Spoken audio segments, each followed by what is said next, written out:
এভাবেই হচ্ছে একটা ফেসিস্ট উৎপাদন হয়। আমরা চাইবো না যে জনাব তারেক জিয়া সাহেব এই এই এই নেক্সাসের মধ্যে পড়ে যান। হাদি ভাই যেদিন শাহাদাত বরণ করেন সেদিন সাংবাদিক ইলিয়াসের আইডিটি এই অন্তর্বর্তীকালীন সরকার হচ্ছে মেটা থেকে নামিয়ে দেন।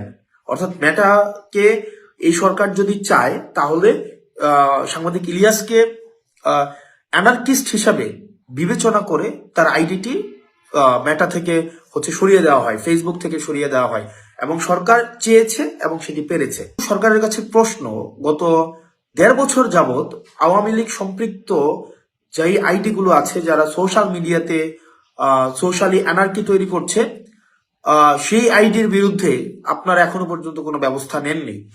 তাহলে সেটা স্পষ্ট হয়েছে আপনারা চাননি, এই কারণে ব্যবস্থা নিতে পারেননি। আপনারা চেয়েছেন সাংবাদিক ইলিয়াসের আইডি আপনারা হচ্ছে নষ্ট করে দিবেন, আপনারা সোশ্যাল মিডিয়া থেকে নামিয়ে ফেলবেন, আপনারা চেয়েছেন এবং আপনারা সেটি সক্ষম হয়েছেন।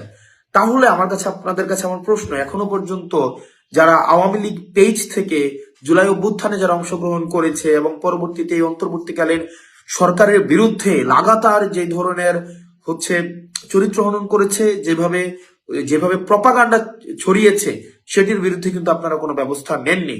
আপনারা এই কারণে ব্যবস্থা নেননি কারণ আপনারা চাননি।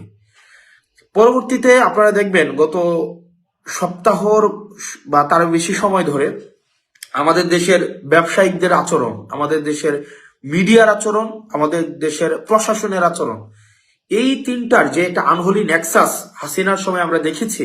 হাসিনাকে কাল্ট বানানোর ক্ষেত্রে মিডিয়াকে আমরা দেখেছি যে একটা হাসিনার যে সেবাদাস হতে মিডিয়া ইচ্ছাকৃতভাবে অনিচ্ছাকৃতভাবে তৈলমর্ধনের মধ্য দিয়ে আমরা দেখেছি হাসিনাকে কাল্ট বানিয়েছে। একই সাথে সাথে আমরা ব্যবসায়িক কমিউনিটিকে দেখেছি যে কিভাবে হচ্ছে হাসিনাকে বারবার আমরা, যেমন আপনি দেখবেন যে সমকালের আবুল কালাম আজাদ, একে আজাদ নামে পরিচিত, চ্যানেল 24-এর, আমরা দেখেছি 2 আগস্ট উনি বলেছেন হাসিনার সরকার বারবার দরকার এবং আমরা আপনার হাতকে শক্তিশালী করব। এবং আজকে গতকাল আমরা দেখলাম যে জনাব তারেক জিয়ার সাথে ব্যবসায়ীদের যাদের হচ্ছে হ্যান্ডশেক হয়েছে, খুবই একটা হচ্ছে উষ্ণ অভ্যর্থনা তারেক জিয়াকে যেই ব্যবসায়ীরা দিয়েছেন, এই ব্যবসায়ীদের পরিচালিত মিডিয়াগুলাই গত 1.5 দশকের বেশি সময়ে আপনার তারেক জিয়ার যে নেতাকর্মীরা দেশে গুম হয়েছে, খুন হয়েছে, নির্যাতিত হয়েছে, নিপীড়িত হয়েছে, তাদের বৈধতা উৎপাদন করেছে এই ব্যবসায়ীদের পরিচালিত মিডিয়ার দ্বারা। কি আইরনি, ভাগ্যের কে নির্মম পরিহাস।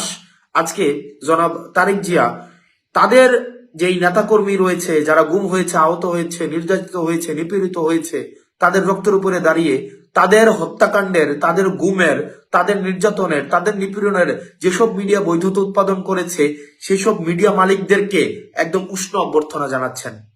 আসলে আমরা বিএনপিকে এই জায়গায় আপনি দেখবেন যে বিএনপির আমি আমার এলাকার কথাই বলতে পারি যে যারা গত 1.5 দশকের বেশি সময় ধরে যারা রাস্তায় শ্রম দিয়েছে, ঘাম দিয়েছে, রাস্তায় হচ্ছে হরতাল সফল করার জন্য রাস্তায় নেমে এসছে, তাদেরকে আমরা দেখেছি এখন কিভাবে হচ্ছে অপাঙ্ক্তেয় ঘোষণা করা হয়েছে, তাদেরকে কিভাবে হচ্ছে বিএনপি থেকে মাইনাস করা হচ্ছে। অথচ আমরা দেখছি 5 আগস্টের পরবর্তী সময়ে যারা বিএনপিকে একটা রাজনৈতিক দল হিসেবে বিবেচনা করেছে, বিএনপিকে যারা হত্যাযোগ্য করে তুলেছে, যেসব মিডিয়া বিএনপিকে আগুন সন্ত্রাস হিসেবে বিবেচনা করেছে, সময় টেলিভিশন এবং 71 টেলিভিশনের মতো টেলিভিশনের মালিকদেরকে আমরা যখন দেখি জনাব তারেক যে উষ্ণ অভ্যর্থনা দিচ্ছেন, সেটি আসলে আমি কিভাবে নেই সেটা মুখ্য না। বিএনপির নেতাকর্মীরা যারা দীর্ঘ 1.5 দশকের বেশি সময় ধরে যারা এই গণতন্ত্রের জন্য লড়াই সংগ্রাম করেছে, তারা কিভাবে নেয় আসলে সেটি প্রশ্নবিদ্ধ।